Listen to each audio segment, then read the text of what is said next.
What happens when one of Hollywood's most iconic stars walks into a routine morning show expecting a friendly interview, only to be blindsided by a host with a score to settle? This is the story of Johnny Depp's explosive clash with George Stephanopoulos, a confrontation so tense it ended with security escorting the Pirates of the Caribbean star off the Good Morning America set, leaving millions stunned and the network scrambling to contain the fallout. Before we unpack the drama, hit that subscribe button and tell me in the comments, do you think this was a setup or just journalism doing its job?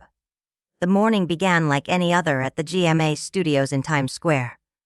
Johnny Depp arrived early, calm, composed, dressed in his signature dark sunglasses and weathered leather jacket.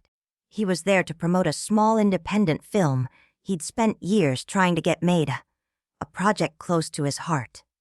Behind the scenes, he laughed with crew members, signed autographs for starstruck interns, and looked genuinely excited to talk about his work. But George Stephanopoulos had something else in mind. As Depp took his seat, adjusting his jacket and slipping off his glasses, he felt it, something off. Across from him, Stephanopoulos wasn't making small talk or warming up with pleasantries. He sat rigid, papers in hand, jaw tight, his energy sharp. This wasn't going to be the casual promotional segment Depp's publicist had promised. "Johnny, thanks for joining us this morning," Stephanopoulos began, his tone clipped, his smile more rehearsed than sincere. "Always a pleasure, George." "Thanks for having me," Depp replied, keeping it light, though his eyes were already narrowing, guarded. Then came the first hit. "Let's talk about your recent projects," Stephanopoulos said, flipping a page. "But first, I think our viewers deserve to hear your response to the ongoing controversies surrounding you in Hollywood. How do you respond to those who say you've become difficult to work with?" The air in the studio thickened. Depp's smile twitched and vanished. He straightened, calm but clearly calculating. "Well, George, if you're going to bring up accusations, maybe don't hide behind anonymous sources," he said, voice steady. "I've worked with hundreds of people over the years. Ask any of them, and you'll hear a very different story." But Stephanopoulos didn't flinch. He pressed harder. "I'm talking about reports of chronic lateness, erratic behavior on set, unprofessionalism. These aren't just rumors, Johnny. These are documented complaints." "Documented by who?" Depp asked, leaning in slightly. Because when people say documented, without producing anything real, what they usually mean is gossip dressed up as journalism. Cameras rolled, but the crew grew visibly tense. Something was unraveling. Still, Stephanopoulos kept going. "Let's talk finances. Reports claim you've burned through hundreds of millions with reckless spending and poor management. How do you explain that to fans who've supported your career?" Now Depp's restraint showed cracks. His jaw clenched. "My financial affairs are private. And frankly, George, I'm starting to wonder why I'm here. Was this supposed to be about my film? Or some kind of ambush? Because this feels more like a hit job than a morning interview." Stephanopoulos leaned forward, tone sharpening. "You're a public figure who's earned millions from that public. When someone like that appears to be unraveling, people have questions. That's journalism. Struggling." Depp repeated, voice rising. "I'm here to talk about a project I care about, and you're twisting this into some sleazy tabloid setup. What exactly are you doing here, George?" Stephanopoulos leaned back, smirking faintly. "What I'm doing is called journalism, Johnny. Something Hollywood elites find uncomfortable when they're used to praise and softball interviews." The jab hit its mark. Depp sat back, studying him now, not with anger, but with clarity. This wasn't just confrontational, it was calculated. It was personal. He blinked, slowly. "Journalism," Depp repeated. "Is that what you're calling this?" "Because from where I'm sitting, it looks more like you're trying to manufacture a moment for your highlight reel," Depp said coolly. Then he leaned in, eyes sharp. "Tell me, George, what did I ever do to you personally?" Because this feels awfully personal for someone claiming to be objective. The question landed like a jab. For the first time, Stephanopoulos faltered, just a flicker of emotion in his carefully controlled expression. Guilt. Annoyance. It vanished quickly behind his polished mask. "This isn't personal, Johnny," he said. "This is about accountability." But Depp wasn't buying it. He'd seen the slip, and like any seasoned actor, he knew when someone was bluffing. Accountability. Depp echoed, his voice now layered with theatrical edge, like he'd slipped into character. Interesting word. But you know what's really interesting, George? You throw that word around like a badge. Yet you won't account for your own intentions here. You haven't explained why you're so determined to dismantle a man you've never even had a real conversation with. Until now. Behind the cameras, the control room erupted in quiet chaos. Producers gestured frantically to cut to commercial. But Stephanopoulos ignored them. He was locked in, determined to drag this interview to whatever bitter conclusion he had in mind. "Let's talk about your reputation with female colleagues then," he said. "There have been whispers about inappropriate behavior, creating uncomfortable situations on set. That crossed a line. The change in Depp was instant. The amused, measured performer evaporated. What replaced him was deadly calm. "Stop right there, George," he said, voice low and lethal. "Right there. You want to play this game? Let's play it right. You just made a veiled accusation. On national television. Without names, without evidence. Without context. That's not journalism. That's character assassination." "I said there were whispers," Stephanopoulos replied. But the conviction was gone from his voice. He realized too late that he'd gone too far. "Whispers," Depp repeated, rising from his chair. "You know what whispers are, George. They're cowardice, disguised as truth. They're what people use when they don't have facts. And you just used them to smear my name without a single thing to back it up." The studio fell silent. Even the steady whir of cameras seemed to pause. Stephanopoulos tried to reassert control. "Set down, Johnny. You're making this more dramatic than it needs to be."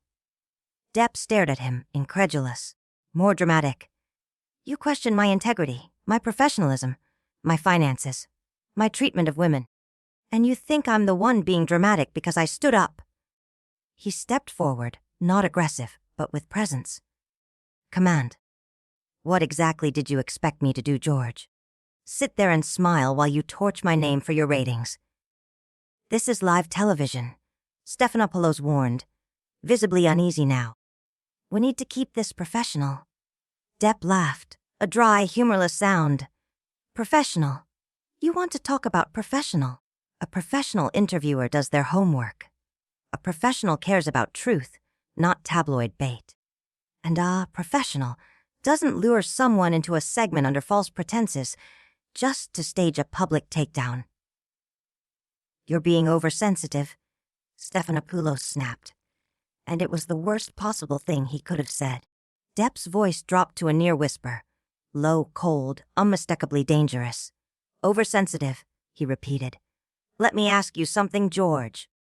How would you feel if I invited you onto a set, then spent the entire time questioning your ethics, your competence, your private life? On air.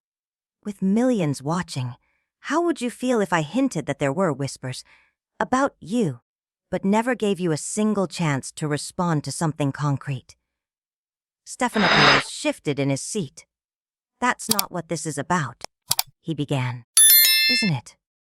Depp cut in, stepping closer to the desk, his voice steady but relentless. "Because from where I stand, this is exactly what it looks like. You invited me here to talk about a film.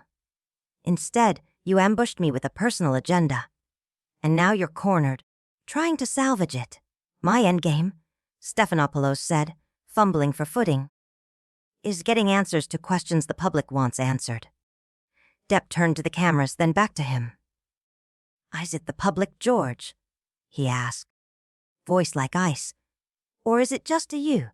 Because what I see is a man chasing relevance, desperate for a headline. Maybe even trying to remind people he still matters. And with that, the silence was total, electric, volatile.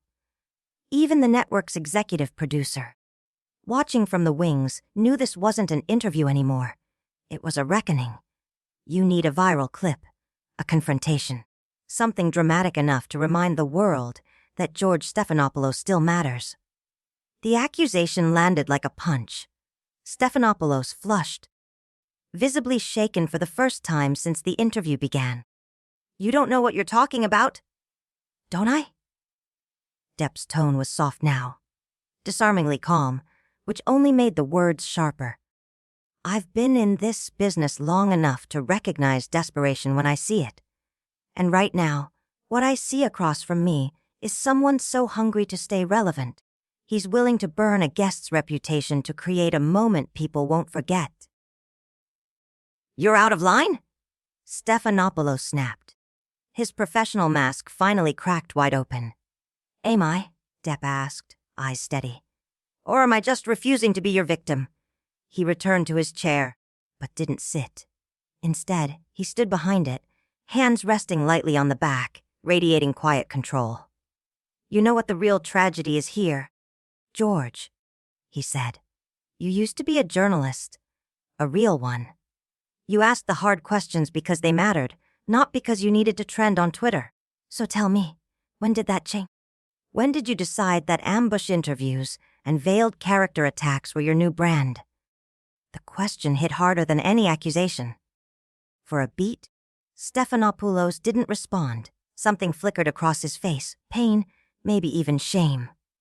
But just as quickly, it vanished behind a wall of renewed hostility. "You think you can walk in here and lecture me about journalism?" he shot back. "You're an actor, Johnny. You play pretend for a living. Don't confuse that with real work." That was the mistake. Depp's smile returned, but this time it was dangerous. Ice under glass. "Play pretend," he echoed. "You're right. I do. I've played pirates, madmen, outlaws. And everyone watching knows it's fiction.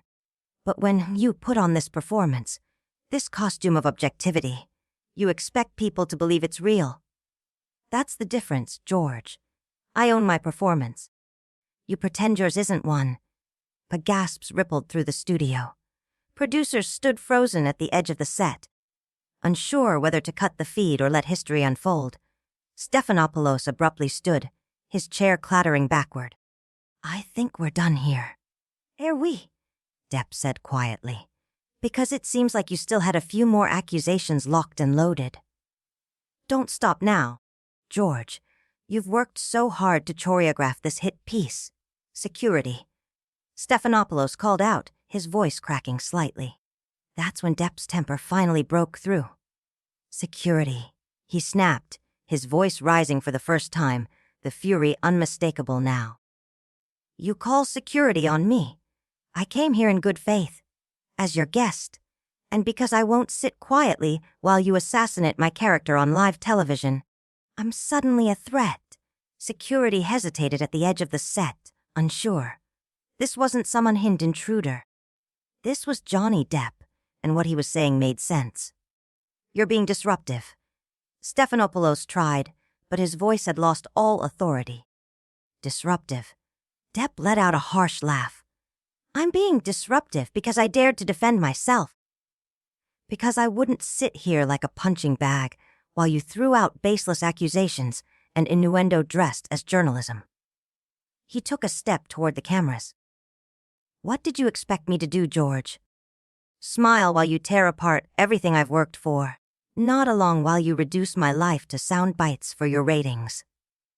"This interview is over," Stephanopoulos declared, turning toward the wings. But Depp wasn't done. "Oh no," he said, voice rising again. "You don't get to walk away. You started this. You brought me here under false pretenses. You ambushed me with slander. And now that I won't let you walk all over me, you want to flee the scene. That's not how this works. Johnny, please." One of the producers approached nervously. "We need to wrap this." Depp turned to the producer, voice firm but no longer raised. "I understand," he said. But I won't let this go unanswered. Your host just spent 15 minutes dragging my name through the mud on Live TV. And now he wants to walk away without hearing the other side. Is that the kind of journalism Good Morning America stands for? The producer looked helpless, torn between protocol and principle. Seeing an opportunity, Stephanopoulos stepped back toward the desk. You're making a scene, Johnny. This behavior, this exact kind of behavior, is what people in the industry have been whispering about. And there it was again, another jab disguised as concern. Depp stared at him. Then I hope they're watching, he said. Because if refusing to be slandered on national television counts as making a scene, maybe more people should. That was his final mistake. Depp's eyes burned, rage and restraint locked in brutal tension. Making a scene, he echoed, voice edged with disbelief. Making a scene? You invite me here under false pretenses, ambush me with tabloid trash. Lace your questions with insinuation, and I'm the one making a scene. He stepped forward, calm but lethal. You want to see what making a scene looks like? George. Depp crossed to the desk, placed both hands flat on the surface, and leaned in until his face was inches from Stephanopoulos's. His voice dropped to a whisper. Quiet, deliberate, but it carried with surgical clarity across the stunned studio. Making a scene would be me telling your viewers about the late night phone calls your producers made to my team, begging for this interview. Making a scene would be exposing how you personally called my publicist, promising this would be a respectful conversation about my work, not a setup. Stephanopoulos froze. Making a scene, Depp continued, would be me revealing that this ambush wasn't spontaneous. It was scripted, weeks in the making. Ever since your ratings dipped below today, and you needed a spectacle to stay relevant. Color drained from Stephanopoulos's face. You don't know what you're talking about. Don't I? Depp stood upright, his voice rising, every word sharpened by fire. Let's talk about scenes. George, you want to talk about professionalism. Let's talk about yours. You turned a supposed interview into a cheap hit job. You disguised clickbait as journalism and expected me to play along. Stephanopoulos, visibly rattled now, snapped. That's enough. No, Depp shot back. It's not nearly enough. His voice thundered across the set now, no longer contained. You want to talk about accountability. Let's discuss how you just trampled every standard of journalistic ethics on live television. You want to talk about inappropriate behavior. Let's talk about how you've treated a guest who came here in good faith. Not for gossip, not for drama, but to talk about the craft that's defined his life. Security finally approached, but Depp held up a hand. Don't worry, gentlemen. I'm leaving. Not because I was escorted out, but because I refused to be part of this sham for even one more second. He turned back to Stephanopoulos, calm again, but deadly. You know the saddest part of all this, George. You had a chance today. A real one. You could have asked me about storytelling, about redemption, about the reasons I've spent decades pursuing something deeper than fame. Instead, you reach for the low-hanging fruit. Because it was easier. Because you're not the journalist you once were. You're chasing noise instead of meaning. Depp removed his microphone slowly, deliberately, and set it on the desk with a soft click. I came here to talk about creation. You turned it into a demolition. He walked to the edge of the set, then paused. Turning to the main camera, he addressed the viewers directly. To anyone out there who still believes in art, not spectacle, my new film opens next month. It's about redemption. About finding truth in a world that runs from it. And given what just happened here, I'd say that message is more urgent than ever. Then, one last look back at the man behind the desk. Goodbye, George. I hope someday you remember what journalism used to mean. And with that, Depp walked off the set. The silence that followed was absolute. Stephanopoulos stood motionless, a man publicly gutted on his own stage. The producers scrambled to cut to commercial, but the damage was done. Across America, Millions had just watched a man walk into a trap and dismantle it. By the end of the day, the internet was flooded with clips of Depp's takedown. Editorials. Hashtags. Whatever this was, it wasn't just a botched interview. It was a cultural moment. A masterclass in composure under fire. A brutal reckoning for media cynicism. And George Stephanopoulos, once the interviewer, had become the story. So what drove him to push so hard? Was it just ratings? Or did something deeper, more personal, push him to try and bring down Johnny Depp? Let us know what you think in the comments. And if you want more stories about what really happens behind the Hollywood curtain, don't forget to subscribe.